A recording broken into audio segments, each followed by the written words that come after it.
ॐ अज्ञानतिमिरान्धस्य ज्ञानाञ्जनशलाकया चक्षुरुन्मिलितं येन तस्मै श्रीगुरवे नमः। वाञ्छाकल्पतरुभ्यश्च कृपा सिन्धुभ्यैव च पतितानां पावनेभ्यो वैष्णवेभ्यो नमो नमः। नमो महावदान्याय कृष्णप्रेमप्रदायते कृष्णाय कृष्णचैतन्य नाम्ने गौरत्विषे नमः। हे कृष्ण करुणा सिंधो दीनबंधो जगत्पते गोपेश गोपिकाकांत राधाकांत नमोस्तुते। तप्त कांचन गौरांगी राधे वृंदावनेश्वरी वृषभानुसुते देवी प्रणमामि हरिप्रिये। वृंदायै तुलसी देव्यै प्रियायै केशवस्य च कृष्ण भक्ति प्रदे देवी सत्यवत्यै नमो नमः। श्री कृष्ण चैतन्य प्रभो नित्यानंद श्री अद्वैत गदाधर शिवासादि गौर भक्त वृंद। हरे कृष्णा कृष्णा कृष्णा हरे हरे हरे राम राम राम हरे हरे। हरे कृष्णा। सर्वप्रथम मैं अपने गुरुपाद पद्म ओम विष्णुपाद अष्टोत्तर शत श्री श्रीमद् भक्तिवेदांत माधव गोस्वामी महाराज के चरण कमलों में अनंत कोटि दंडवत प्रणाम ज्ञापन करता हूँ। हम लोग श्रीमद् भगवद गीता के 7वें अध्याय का 20वां श्लोक श्रवण कर रहे हैं, जिसमें भगवान उन व्यक्तियों के विषय में बता रहे हैं जो भगवान का आश्रय छोड़कर अन्य देवी देवताओं की शरण में जाते हैं। तो अन्य देवी देवताओं की शरण में जाने का कारण, क्योंकि कामनाओं के द्वारा उनके ज्ञान का हरण हो गया है। ज्ञान क्या? कि ये ज्ञान कि भगवान उनकी कामनाओं को पूरा नहीं कर सकते। भगवान उनकी इच्छाओं को पूरा नहीं कर सकते, तभी तो वो लोग देवी देवताओं के पास जा रहे हैं। क्योंकि उन ऐसा नहीं है भगवान पर विश्वास नहीं है, भगवान पर विश्वास है। भगवान के मंदिर में जाते हैं, रामकृष्ण की पूजा भी करते हैं, लेकिन तो भी उनको इतना विश्वास नहीं है कि भगवान मेरी इच्छाओं को पूरा करेंगे। इसलिए वो क्या करते हैं, यदि किसी पंडित जी ने बता दिया सूर्य के लिए करो, मंगल के लिए करो, चंद्रमा के लिए करो, शिवजी के लिए करो, तो वही करने लगते हैं। मैं यहां पर शिवजी को देवता मान रहा हूं, क्योंकि शिवजी भगवान नहीं है। शिवजी परम वैष्णव है। परम वैष्णव है शंभु। तो गुरु तत्व के रूप में शिवजी जो हैं ग्रहण करने योग्य हैं, वैष्णव के रूप में, परम वैष्णव के रूप में, न कि भगवान, स्वतंत्र भगवान के रूप में। स्वतंत्र भगवान के रूप में शिवजी को मानना नामापराध की श्रेणी में आता है। तो अन्य देवी देवताओं की शरण में जाते हैं वो लोग, क्योंकि उनके ज्ञान का अपहरण हो गया। अब कौन से देवी देवता की शरण में जाएंगे, ये डिसीजन होगा उनके स्वभाव के अनुसार। सात्विक बुद्धि वाले जो हैं वो सात्विक देवता की शरण में जाएंगे, राजसिक वाले राजसी में, और जो तामसिक हैं वो तामसिक देवी देवताओं के विषय में जाएंगे, जिसके विषय में भगवान 17वें अध्याय में बताने वाले हैं। 17वें अध्याय में भगवान ने 3 प्रकार के जो लोग हैं जो अलग अलग देवी देवताओं को मानते हैं, उनके बारे में बोला है। 4थे श्लोक में यजन्ते सात्विका देवान यक्ष रक्षांसी राजसः प्रेतान भूत गणांश्चन्ये यजन्ते तामसा जनः। जो सात्विक पुरुष हैं वो देवताओं को पूजते हैं, जो राजसिक पुरुष हैं वो यक्ष और राक्षसों को पूजते हैं। देखिए किसको बता रहे हैं, यक्ष और राक्षस जो राजसिक पुरुष हैं, और जो तामसिक हैं वो तो भूत और प्रेत को पूजते हैं, भूत प्रेतों की पूजा करते हैं। बड़ा स्पष्ट है ये।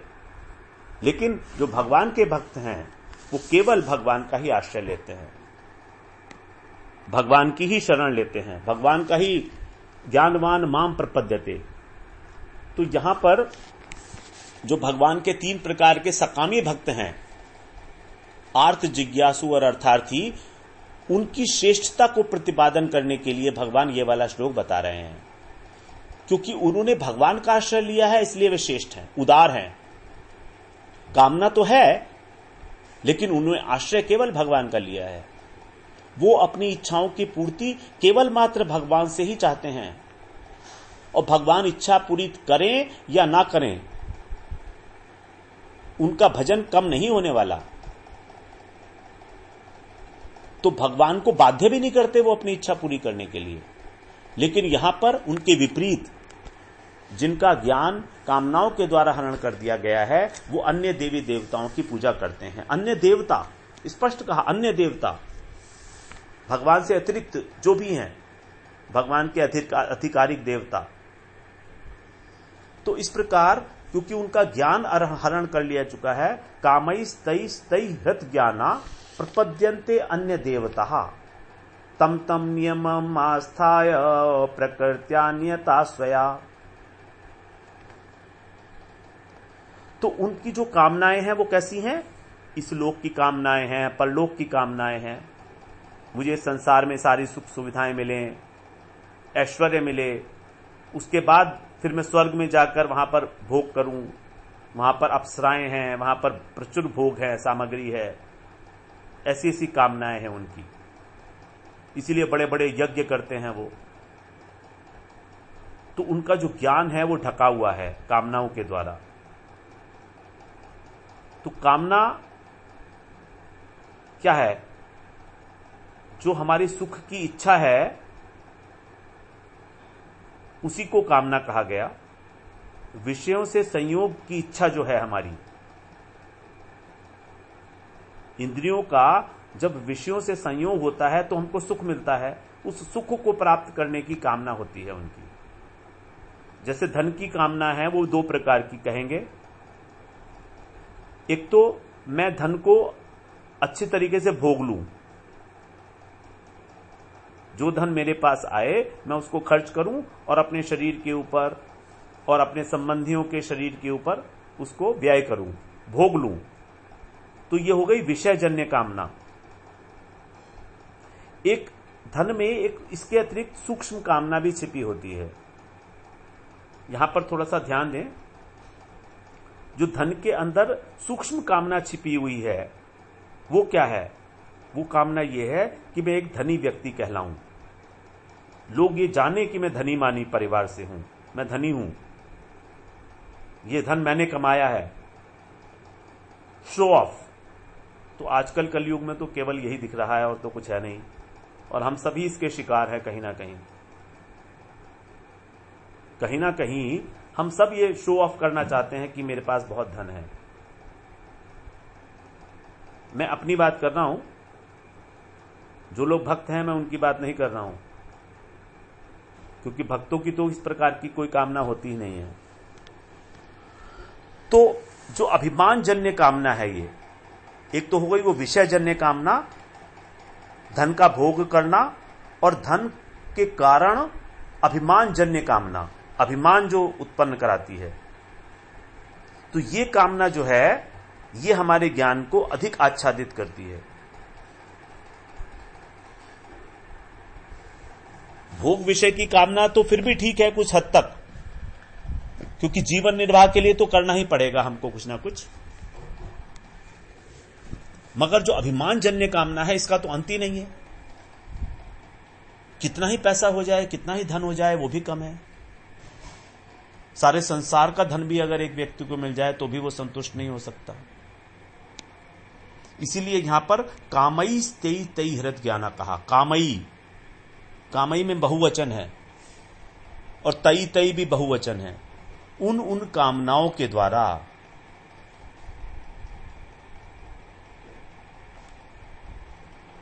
काम का एक स्वभाव है, जब वो हृदय में आता है तो अकेले आता है, एक होके आता है, एक ही है, लेकिन हृदय में आते ही अपनी अनेक अनेक शाखाएं बना लेता है। वो अपनी अनेक अनेक शाखाएं बना लेता है। ये स्वभाव है काम का। जैसे मन में इच्छा हुई कि मैं गुलाब का फूल लूं, ये बहुत साधारण सी बात है। मन में इच्छा हुई कि मैं गुलाब का फूल ले लूं, ये एक इच्छा है, साधारण सी बात है, ऐसी कोई बहुत बड़ी बात नहीं है, ये कामना है। तो कहीं से फूल तोड़ लिया या खरीद लिया, लेकिन जैसे ही वो हाथ में आया, अनेक कामनाएं पैदा हो गई हमारे अंदर, अनेक कामनाएं पैदा हो गई। क्या क्या कामना आई? मन में आया उसको सूंघूं, गंध की कामना। मन में आया उसको निहारूं, सौंदर्य की कामना, रूप की कामना, कितना सुंदर है। फिर मन में आया इसकी कोमलता का अनुभव करूं, स्पर्श की कामना। मन में आया कि माला बना के इसको गले में पहने तो मेरा सौंदर्य जो है वो बढ़ेगा। तो अपने सौंदर्य को पुष्ट करने की कामना। फिर मन में आएगा कि ये गुलाब बहुत सुंदर है, बहुत अच्छा है, मुझको बड़ा आनंद दे रहा है, ये ऐसे ही बना रहे, मुरझाए ना, ये कामना। अब पता है कि ऐसा तो बना रह नहीं सकता, तो फिर क्या इच्छा होगी? चलो रोज मुझको ऐसे ही एक गुलाब मिलता रहे। एक ही गुलाब की बात हो रही है अभी, ऐसे ही मुझे रोज मिलता रहे गुलाब। फिर उसके बाद मन में आएगा नहीं नहीं, एक गुलाब रोज कहां से मिलेगा, खूब सारे गुलाब होने चाहिए, घर में क्यों ना गुलाब का पौधा ही लगा लिया जाए। फिर इसको निहारेंगे भी, इसकी माला भी बनाएंगे, इसका गुलाब जल भी बनाएंगे, गुलकंद भी बनाएंगे, खा भी सकते हैं। एक गुलाब के फूल के साथ साथ कितनी सारी कामनाएं पैदा हो गई हैं, कितनी सारी कामनाएं। और कामना के साथ भगवान तो वहां पर कभी विराजमान हो ही नहीं सकते। जहां राम तहां काम नहीं, जहां काम नहीं राम। जहां कामना है वहां राम नहीं है, और जहां राम है वहां कामना नहीं है। कामना संसार की कामना। इसीलिए इस काम को भगवान ने कहा कि ये क्या करता है। आवृतम ज्ञानमेतेन ज्ञानिनो नित्य वैरिणा। 39 श्लोक 3 अध्याय का। आवृतम ज्ञानमेतेन ज्ञानिनो नित्य वैरिणा। यहां पर तो कह रहे हैं कि कामना हरण करती है, और वहां पर कह रहे हैं कामना आवृत्त कर देती है। ज्ञानी लोगों का भी ज्ञान आवृत्त कर देती है। देखिए, जो विषयी हैं, जो सकामी हैं, उनका तो हरण ही कर लेती है वो ज्ञान को। लेकिन ये कामना इतनी डेंजर है, इतनी डेंजरस है ये, कि जो बड़े बड़े ज्ञानवान, ज्ञानिनो नित्य वैरिणा, उनकी भी बैरी है, क्योंकि उनके ज्ञान को आवृत्त कर देती है। सब भूल जाते हैं वो कि मैं ज्ञानी व्यक्ति हूं, मुझे ये कार्य नहीं करना चाहिए।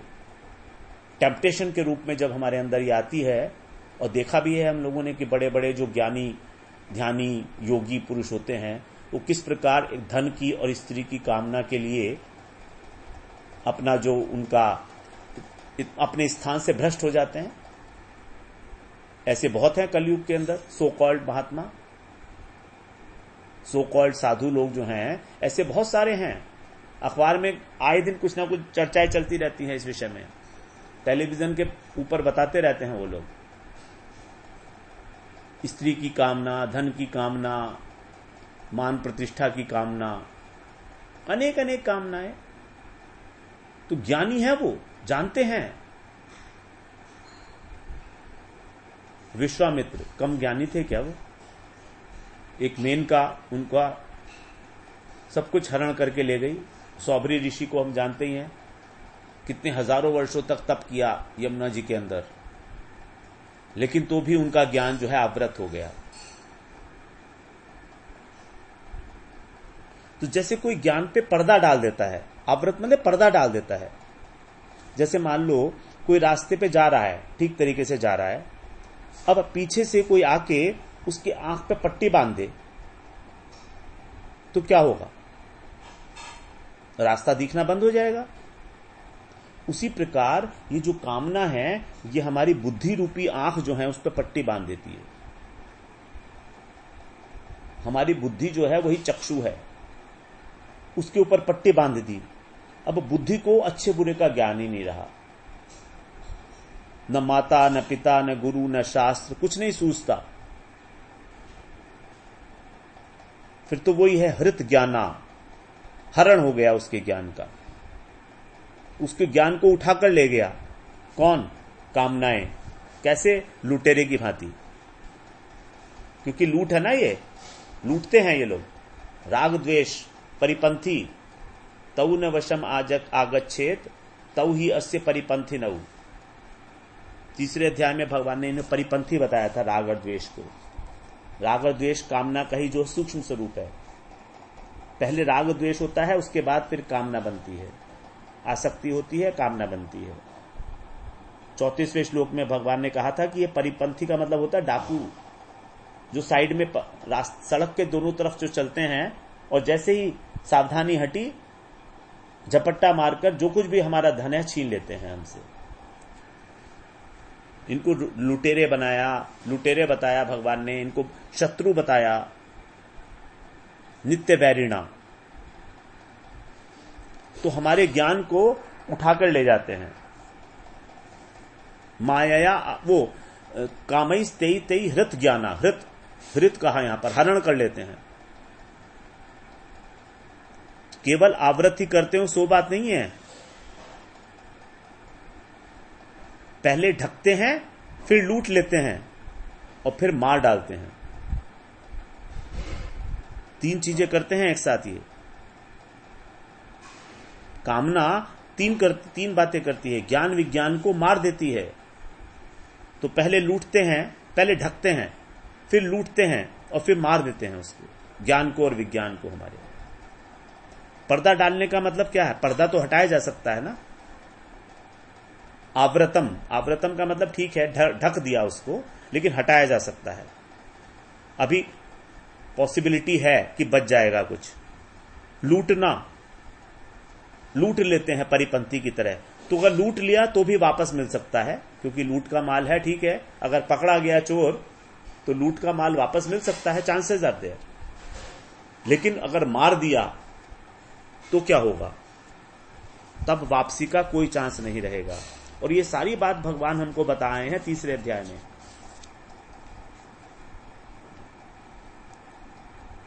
क्योंकि ये ज्ञान और विज्ञान को मार डालते हैं। पाप मानम प्रजही हीनम ज्ञान विज्ञान नाशनम। ज्ञान और विज्ञान का नाश करने वाले महान पापी इस कामना को तू बलपूर्वक मार डाल। पाप मानम प्रजही हीनम ज्ञान विज्ञान नाशनम। 3rd चैप्टर में 41वां श्लोक है।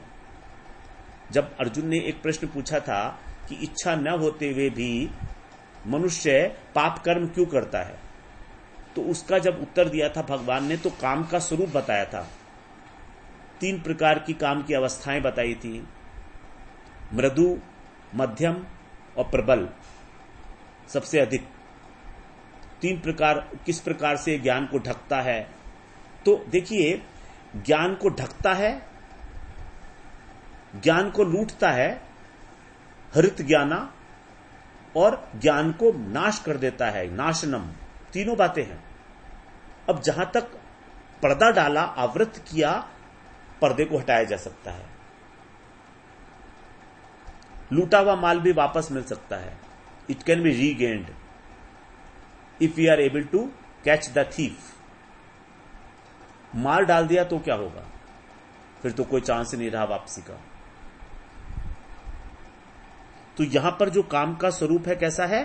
पाप मानम, अत्यंत पापी है और हमारी इच्छा के विपरीत हमको पाप कर्म में प्रवृत्त करता है। पाप मानम मतलब पापी पाप है, इसमें और कुछ है ही नहीं कामना में। और ज्ञान विज्ञान का नाश करने वाला है।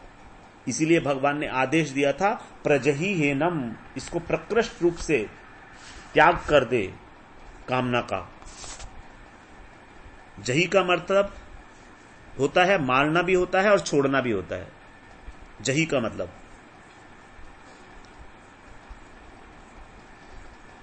क्योंकि भगवान ने 41वें श्लोक में आज्ञा दी थी अर्जुन को, तस्मात् त्वम इंद्रियादौ नियम्य भरतर्षभ,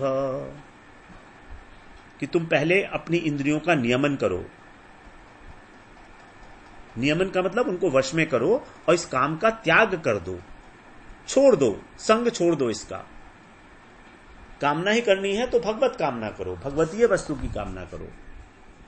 कामना तो स्वरूप में है आत्मा के, इच्छा शक्ति है ना, तो कामना भगवान की करनी है ना कि संसार की, क्योंकि संसार विपरीत तत्व है। आत्मा से सजातीय परमात्मा है, आत्मा का विजातीय है संसार, और शरीर का सजातीय है संसार, और शरीर के विजातीय हैं भगवान, क्योंकि शरीर जड़ है और संसार भी जड़ है। तो जड़ वस्तु में जाएगी और चेतन वस्तु ही चेतन वस्तु में जाएगी। तो जब हम ये जान लेंगे कि हम एक चेतन वस्तु हैं अर्थात आत्मा है, तो हमारा स्वाभाविक प्रेम होगा भगवान के प्रति, क्योंकि वो विभू चैतन्य और हम अणु चैतन्य हैं। कृष्ण पूर्ण चिदात्मक है, पूर्ण चिदात्मक कृष्ण, जीव अणु चिदात्मक, जीव अणु चिदात्मक है, अणु चेतन है। तो अणु चेतन का स्वाभाविक रूप से आकृष्ट होगा वो पूर्ण चेतन की ओर। तो इसलिए भगवान ने कहा कि तुम पहले इंद्रियों के द्वारा इस कामना का त्याग कर दो। अब त्याग करने से मृत्यु नहीं होगी कामना की, कामना का त्याग होता है और काम को मारा भी जाता है, दोनों बातें हैं। तो पहले भगवान ने कहा इनिशियली कि तुम पहले कामना का त्याग करो।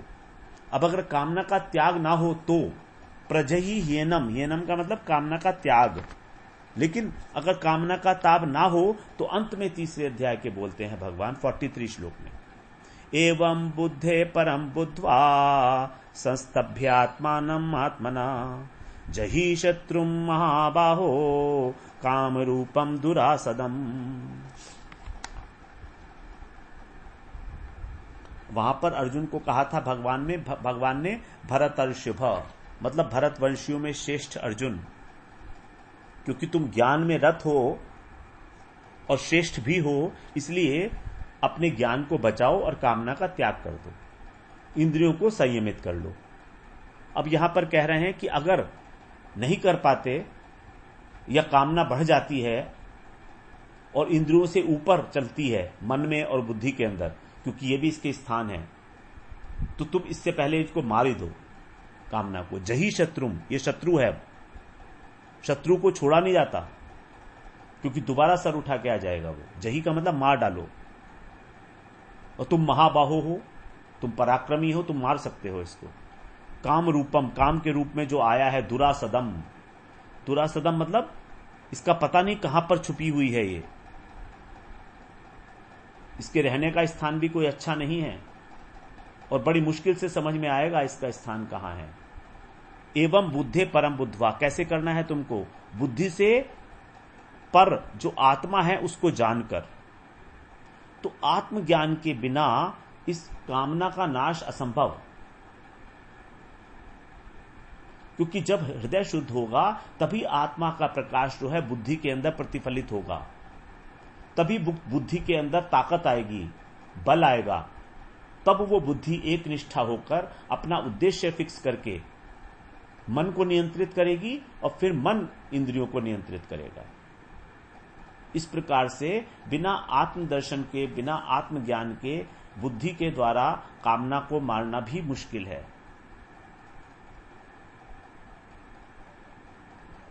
तो कामना का ये बताया, कामैस्तेई तेई हृत ज्ञाना। तो हम लोगों ने इस विषय में श्रवण किया, 3 बातें हो गई। कामना आवृत्त करती है, कामना हरण करती है और कामना मार भी देती है हमारे ज्ञान को।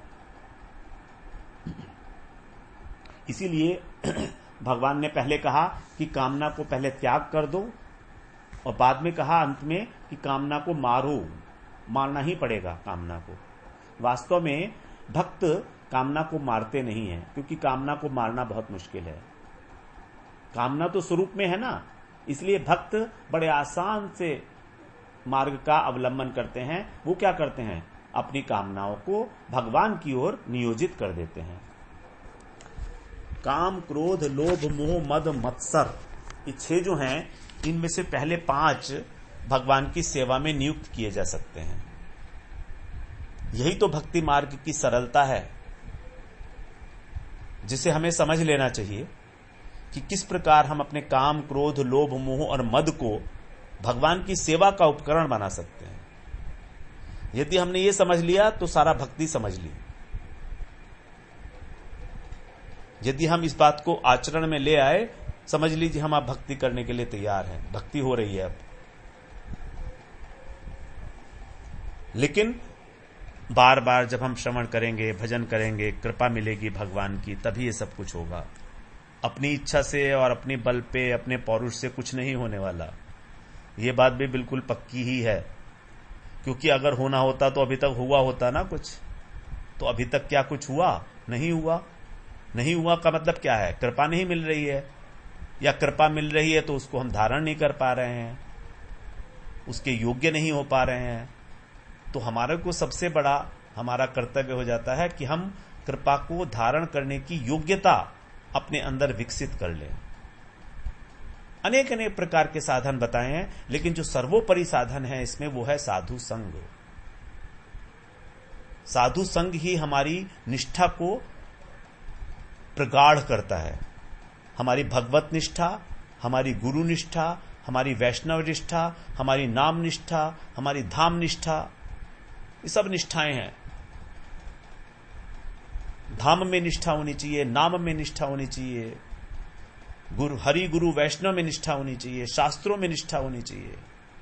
निष्ठा का मतलब निश्चेष रूपेण स्थिति। भली प्रकार जब हमारी स्थिति हो जाएगी, जब वहां से हमको कोई हिला नहीं सकता, जब ऐसी स्थिति होगी तो हमारा जो काम, क्रोध इत्यादि है, ये भी भगवान के लिए ही नियोजित किए जा सकते हैं। कामना करनी है भगवान की भक्ति की, भगवान की सेवा की। क्रोध करना है जो भगवान के द्वेषी हैं, जो भगवान की निंदा करते हैं, उनके ऊपर क्रोध भी करना है। ये नहीं है कि वैष्णव क्रोध नहीं करते, कई बार क्रोध करना आवश्यक हो जाता है। काम, क्रोध, लोभ, लोभ तो बहुत ही बड़ी बात है। कृष्ण भक्ति यदि प्राप्त करनी है, शुद्ध भक्ति, तो लोभ ही एकमात्र हमारे पास उपाय है भक्ति को प्राप्त करने का। कृष्ण भक्ति रस भाविता मति क्रियताम यदि कुतोपि लभ्यते तत्र लौल्यम अपि मूल्यम एकलम जन्म कोटि सुकृतिर्न लभ्यते।